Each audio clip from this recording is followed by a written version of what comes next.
要带大家去以色列博物馆。我现在走到了一个没有人的地方，然后看到了一个告示牌，这边有一个人生的岔入口。今天呢是五旬节，也是收割节，也是七七节，但这3个节日其实就是同一天，所以我觉得如果大家有机会的话，一定要来以色列博物馆。信徒增添约有3000，你说这个3000数字是巧合吗？我可不这么认为。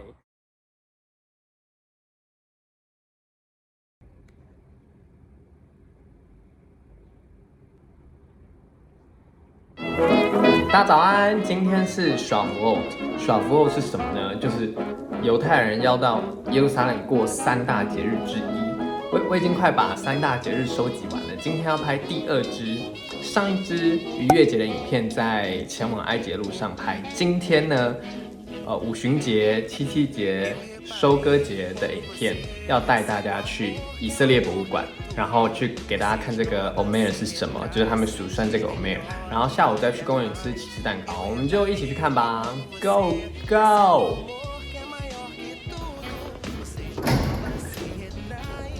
给大家看我家门前的黄色地毯，超漂亮的耶，我是很喜欢啦。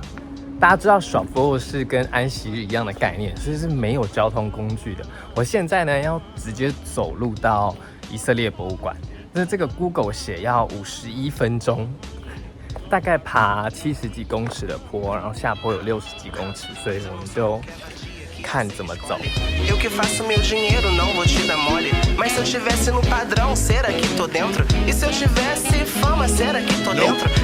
刚看了一下，这50分钟也才3.6公里而已，应该是还好，而且是缓坡，所以慢慢走，有风吹，树荫底下还蛮舒服的，至少不是个什么整人气话之类的。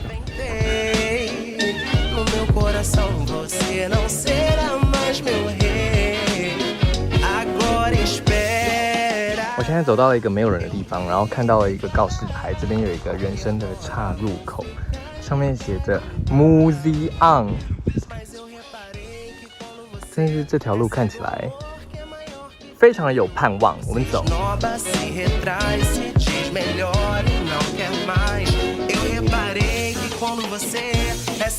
路上看到这个，跟大家介绍一下，你看到这个就是不管在以色列哪里，它就是告诉你说，在之前这边有个日期，1989年的6月22，然后在这边曾经发生爆炸，就是那种恐怖攻击的爆炸，然后所以他们就立这个碑以此纪念。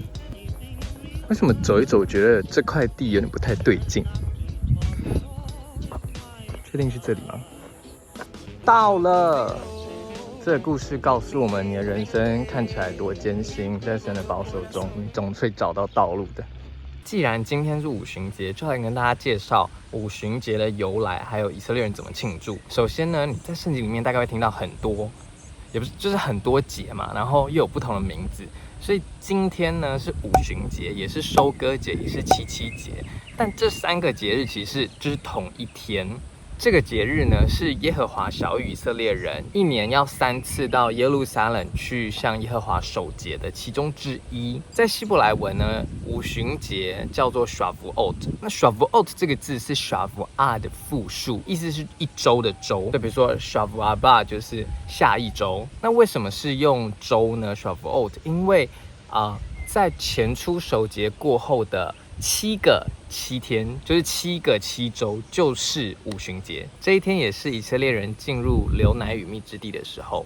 那现在的以色列人呢，也会在这一天纪念他们得到 Torah， 我们会称为 Matan Torah。那为什么会有这么多名字呢？现在就来跟大家解释一下。七七节的头跟尾都跟收割节有关，所以在逾越节过后2天是前收割节，那个时候收割的是大麦。收割完大麦之后呢，他们就同时要吃无酵饼。为什么？因为前一天才除酵嘛，就是前收割节的前一天是除酵节，他们就除完酵就没有酵了，所以他们就要吃无酵饼。那在收割完大麦之后呢，农夫就要开始数算49天，就749天，第50天呢就会是后收割节，那个时候收割的是小麦，所以他们就要烤饼，而且是有效的饼，献甘心祭。在知道七七节是跟收割节有关之后呢，就不难理解为什么我们也称这一天叫做收割节。第三个，大家会听到关于这个节日的名称是五旬节，大家一定就是比较熟悉的，在《使徒行传》第2章圣灵降临的时候，跟五旬节有关。为什么叫五旬呢？我们中文也会这样讲嘛，上旬、中旬、下旬。比如说，这个5月下旬，你就知道是5月的后10天。所以旬是10天的意思，五旬就是50天，50天就是也跟这个七七有关嘛，所以这是为什么我们称五旬节、收割节、七七节是同一个节日的原因。那刚刚是不是有说到这个节日呢？他们要在前收割节之后数算50天，就知道要收割小麦。那在这个数算的天数呢，我们称作 Omer， 所以我们每一天要数 Omer。一直数到第50天就知道要收割小麦了。这就是我今天来以色列博物馆的目的，要带大家来看这个 Omer 到底长什么样子，非常的有趣。现在就带大家去看。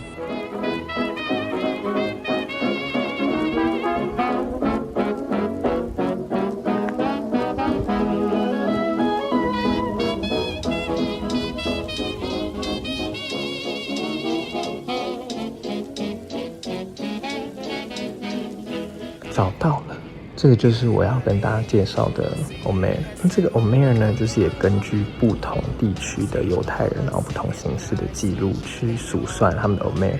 所以你在这边就可以看到，看这个是意大利的，这个是德国的，这个也是意大利的，然后还有其他不同国家，有荷兰的。那有的有图画，有的甚至是就是用墨水印写在羊皮纸上面的。然后上一次看到这个，我印象很深刻。他们每一天呢，就有不同的故事。这个是水彩画哦，超有趣的。所以他们就这样数算50天，到第50天的时候就可以收割小麦。稍微简单介绍一下以色列博物馆。你入口进来呢，那边就有一个服务台，然后你就可以拿地图，然后他会跟你介绍说，哪边有什么可以看什么。简单来说，可以分成5大区。你走进来之后，右转就可以进到一个长廊。这个长廊走到底，你就会到主要的展演空间。那这个主要展演空间分成3个，一个是考古区，第2个是犹太区。蛮推荐大家去看犹太区，因为犹太区就是它展示了世界各地不同的犹太人如何延续他们的文化。所以像我们刚刚看的那个 Omer 或者是 Menorah 都有不同的形态，就根据不同国家他们的发展，犹太传统的发展出不同的形态，所以蛮推荐大家去看。再来就是 Fine Art， 然后就是一些美术画，然后你搭电梯到3楼有一些特展其实你在整个主要展演空间各个区域都会有啦，但是3楼呢也有一个空间是给特展的，这边蛮好逛的。还有一区是这个放死海古卷的，它特别独立出一区，这个地方也蛮值得来看的。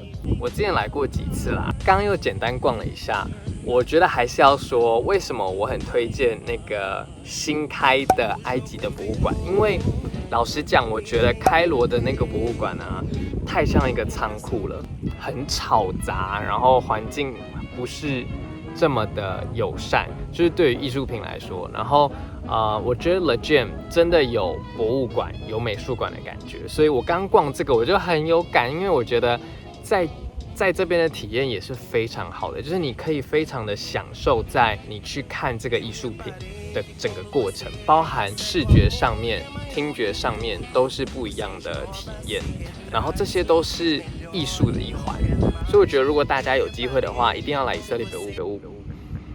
所以我觉得大家如果有机会的话，一定要来以色列博物馆，至少你要来看死海古卷的那一区，还有犹太区。那其他区的话，就是如果你有时间，也可以来逛逛。接下来我就要前往市区的一个公园，因为我们 King of Kings Community 在3点的时候要在公园一起吃 cheesecake， 一起庆祝 Shavuot。我们就待会见喽。